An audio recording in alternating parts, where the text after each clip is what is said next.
this is supposed to be a beginner's RC car. However, we're gonna make it not a beginner's RC car in this video. Now we are gonna test this thing out the way that it comes. Then we're gonna see if we can swap this massively oversized motor into it. Why do you have a taco? First though, we're just gonna shove this inside this taco and come back to it later. Can I get a taco?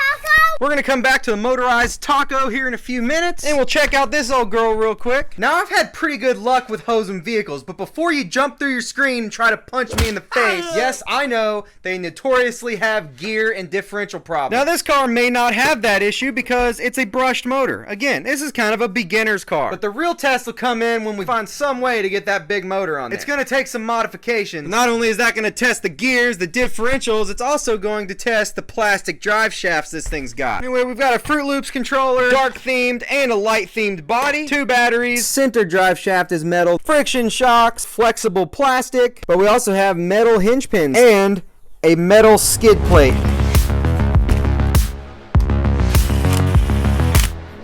Oh, they addressed something else. These servo horns have been known to break, and this comes with 2 extras. Looks pretty sick with that wheelie bar, and that's a cool looking body too. But what that motor, our taco motor, came out of is much bigger and much faster. And it's either going to instantly obliterate this thing or it's going to be nuts. And I think the installation procedure is probably going to be kind of eventful. I don't own a welder or a 3D printer, so it's just going to be a bunch of weird scraps, zip ties, duct tape. I don't even know yet. Here we go. Oh, forgot the transmitter.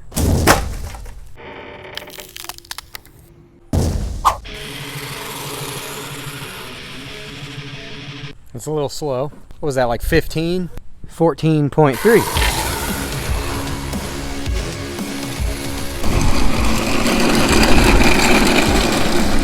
Look at that suspension doing its thing.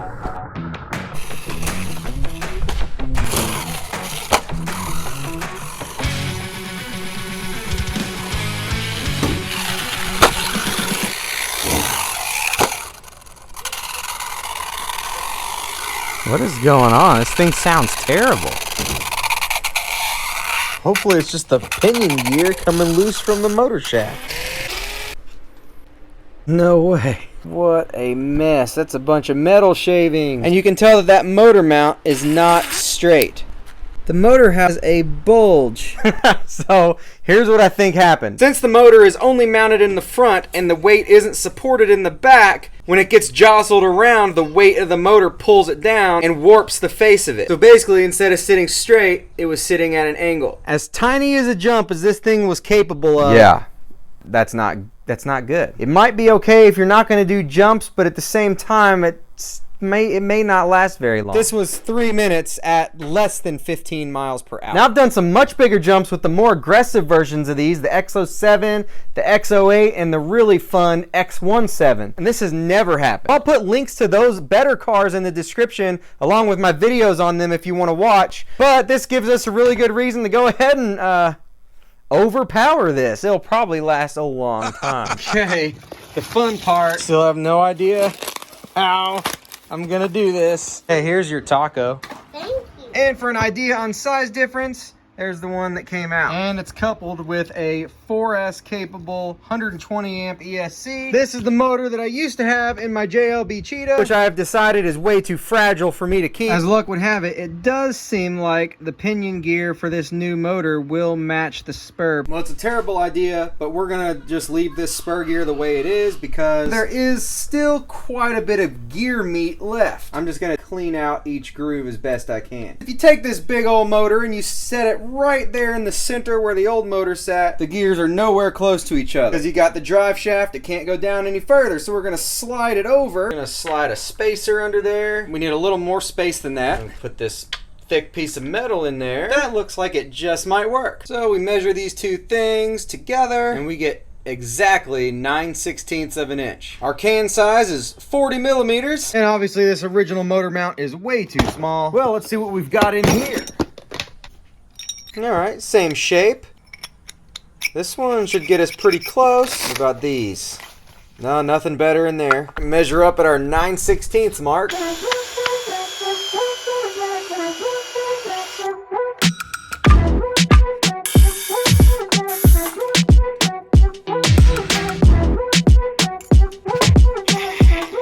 That plastic drive shaft cover is in the way of the clamp here, so we're going to remove that drive shaft cover. Clamp is very intrusive. It's also hitting this plastic member right here. Okay, I think that's gonna work.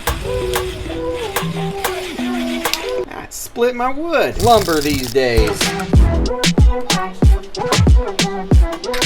Little bit of binding, but let me know in the comments how many seconds you think this is gonna last. Now we just gotta mount the ESC and change out the servo to a 3-wire. Another big old strap. It works. That was just a 2S test battery. We're gonna go straight to 3S with it. Here's a spare servo from a PX Toys. That screw is too long, so we'll just use this as a spacer.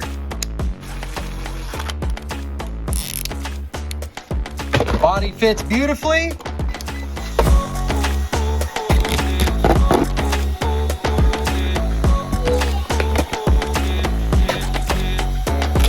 Oh my gosh. Hey, if you're watching this video, it's probably because you like RC cars. So make sure you like this video for us and don't forget to subscribe. I don't think you'll regret it.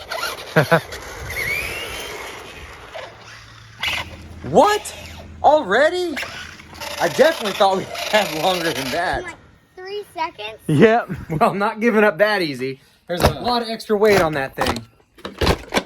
When the gears stripped this time, it was actually me hitting the brakes because I realized the steering was turned the opposite direction. So I have these gears from the XLF X03, which you can tell are a much higher quality gear. We are going to swap. I'm not going to film that part. I know you all are just ready to see this go. At least the gears wore straight and even that time. Here's the new one. Nice, shiny, and good looking. Here's the old one. Just really cheap metal. Most of it shredded off into the case. I'm going to clean this up haphazardly and then we'll give it another shot. There it is, 2 different grades of metal. I know they say you shouldn't mix metals as it can cause separation during expansion and contraction, leading to arcing and fires. Yeah, dude, that has absolutely nothing to do with this. Oh, that has nothing to do with this at all? Never mind, it's cool. All right, there she is. Everything is meshed up. I had to replace my block here because my old one crumbled on me as I tried to put more screws in it. This is a nicer piece of lumber. Check out those tree rings. It's definitely rolling a bit smoother as well. Now, I think, hopefully, will actually be minutes, not seconds. Hey, if you're having fun, then it's not stupid. Right? Oh, need to adjust the mesh a little bit.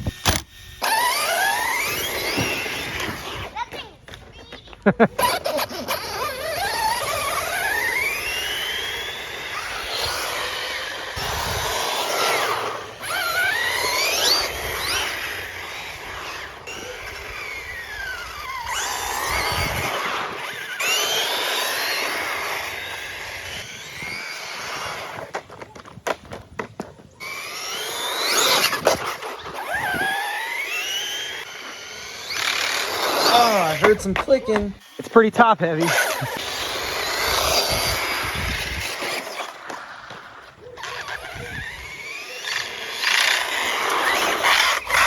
Need another mesh adjustment.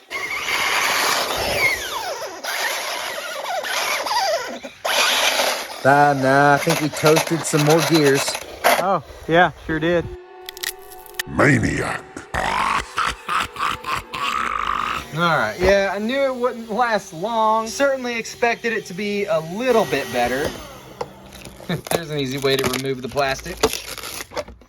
So we de-toothed the same gear as before. I guess that better quality metal isn't really much better. Well, it definitely isn't because the motor moved. It's still super tight. But really, I guess it is, because under enough power, that gear is definitely going to pull away. But yeah, I figured that would happen, so I was pretty easy on the trigger. Got a couple rolling wheelies in, but once or twice was all I could handle. A better mounting system would be great next time. Those gears are definitely weaker than they should be. Again, that's a pretty heavily reported problem on these Hosum vehicles. And look, we even have a trail of gear glitter spray on the back of the body. I mean, I barely got onto that trigger. This motor has a lot of power, and in that massive piece of junk right here that it came out of, it would take that thing to 50 miles an hour. I couldn't get anywhere close to full throttle. It's not easy to control, especially with a battery that weighs as much as the car sitting on top of it. It definitely liked to roll over. And yeah, this thing's sitting in a box ready to be shipped out to a future Lucky lucky buyer. Let me know if you're interested. It's an amazing car. I hate getting rid of this thing. I'll be really sad to see it go. Dude, are you crossing your fingers? No. Now, was 3 hours of precision engineering and fabrication worth the one little cool wheelie we did? Yes, it was, because it was fun.